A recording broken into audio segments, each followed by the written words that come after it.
بسم اللہ الرحمن الرحیم۔ حق گوئی کا صلہ، ایک مرد حق کا قصہ جس کو بھوکے شیر کے سامنے ڈال دیا گیا۔ امام ابن کثیر رحمۃ اللہ نے اس واقعے کا ذکر اپنی کتاب البدایہ و النہایہ میں کیا ہے۔ وہاں سے معمولی تصرف کے ساتھ اس واقعے کو پیش کیا جا رہا ہے۔ مصر پر احمد بن طولون کی حکومت تھی۔ حکمران لوگوں پر ظلم ڈال رہے تھے، منکرات میں اضافہ ہو گیا تھا، لوگ خاصے پریشان تھے اور حاکم کے پاس جا کر شکایت کرنے کی جرت کسی میں نہ تھی۔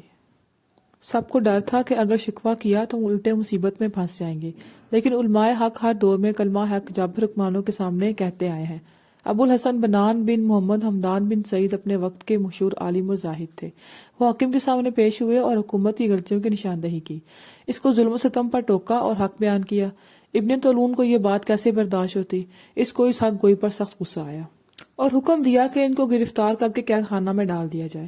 حکم کی تعمیل ہوئی۔ اگلا حکم یہ دیا کہ ان کو بھوکے شیر کے سامنے ڈال دیا جائے۔ ایک بہت بڑے ببر شیر کو کئی دنوں تک بھوکا رکھا گیا۔ لوگوں میں منادی کروا دی گئی کہ منظر دیکھنے کے لیے جمع ہو جائیں۔ ایک بہت بڑے میدان میں لوگ اکٹھے ہوئے۔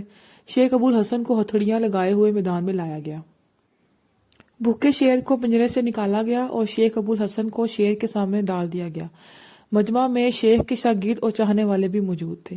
ان کی چیخیں نکل گئی، لوگوں نے دم روک لیے۔ ان کا خیال تھا کہ چشمے زدن میں بھوکا شیر شیخ ابو الحسن کے ٹکڑے ٹکڑے کر دے گا، مگر دیکھنے والوں نے دیکھا کہ شیر ان کی طرف تیزی سے لپکا، قریب ہوا تو ان کے جسم کو سونگنے لگ گیا اور پھر ایسا محسوس ہوا کہ کوئی طاقت شیر کو شیخ سے دور کر رہی ہے۔ سب نے دیکھا کہ شیر بڑے ادب سے دور ہٹ کر کھڑا ہو گیا۔ لوگوں نے بلند آواز میں لا الہ الا اللہ اور اللہ اکبر پکارنا شروع کر دیا۔ ابن طولون کا سر یہ دیکھ کر شرم کے مارے جھک گیا۔ اس نے حکم دیا کہ شیخ کو باعزت رہا کر دیا جائے۔ اس متقی و زاہد سے لوگوں نے سوال کیا، ابو الحسن، جب شیر آپ کی طرف بڑھ رہا تھا تو آپ کیا سوچ رہے تھے؟ آپ نے جو جواب دیا وہ ملاحظہ فرمائے۔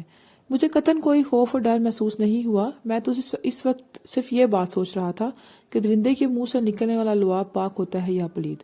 بلا شبہ اللہ کا وعدہ سچا ہے۔